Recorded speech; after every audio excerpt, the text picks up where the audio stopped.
Tu en as marre de procrastiner tout le temps et de remettre au lendemain les choses qui permettraient soit de mincir, d'être plus en forme ou d'avoir plus d'argent? Alors, reste bien jusqu'au bout de cette vidéo où je te partage 5 conseils pour booster ta motivation et ainsi le rester toute l'année. Mon premier conseil, cultive la motivation intrinsèque, celle qui provient de l'intérieur de vous-même et qui est liée à votre intérêt, à votre plaisir et à votre sentiment de compétence. Pour rester motivé, il est donc essentiel de trouver des activités qui vous passionnent et qui vous procurent un sentiment de satisfaction personnelle. En deux, adoptez un état d'esprit favorable à la croissance. C'est la théorie de l'état d'esprit. C'est votre croyance en la capacité de développer vos compétences et de vous améliorer peut ainsi avoir un impact sur votre motivation. Comme par exemple, plus tu t'entraînes au basket, plus tu t'améliores, plus tu vas tirer, moins tu vas louper, plus tu t'en rends compte et plus tu continues car tu t'améliores. Adopter un état d'esprit de croissance valorise l'apprentissage et la persévérance face aux défis.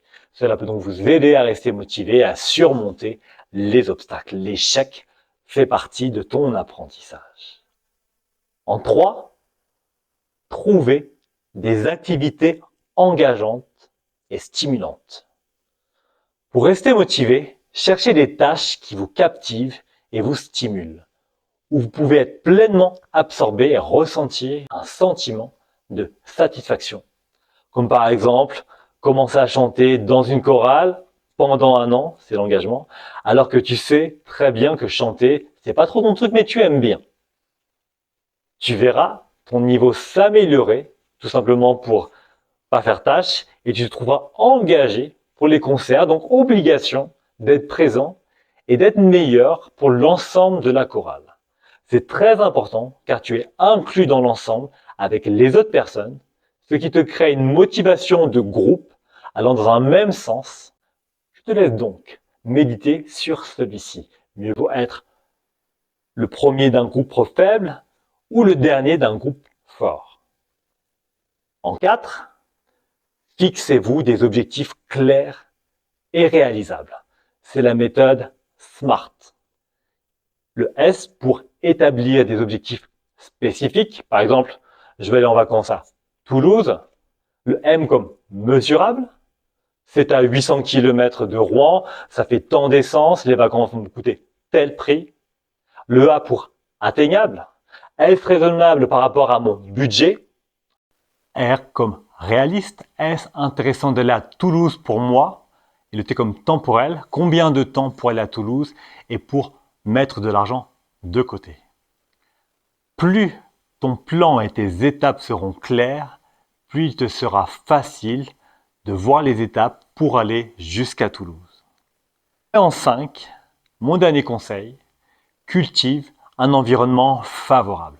Votre environnement peut avoir un impact significatif sur votre motivation. Créez un environnement propice à la motivation en vous entourant de personnes positives et encourageantes et en éliminant les distractions et en établissant des routines productives. En gros, des habitudes. Et par exemple, si jamais tu t'améliores au tennis, joue régulièrement au tennis avec des personnes bienveillantes. Et surtout en cherchant des sources d'inspiration et de soutien. Par exemple, pour le tennis, moi j'aime bien Nadal. Si tu veux mincir, entoure-toi donc de personnes minces et en bonne santé. Il est important de noter que la motivation est un processus complexe et individuel et que différentes approches peuvent fonctionner pour différentes personnes. Il est donc essentiel d'expérimenter, de trouver les stratégies qui vous conviennent le mieux pour rester motivé. Sinon, n'hésite pas à m'appeler.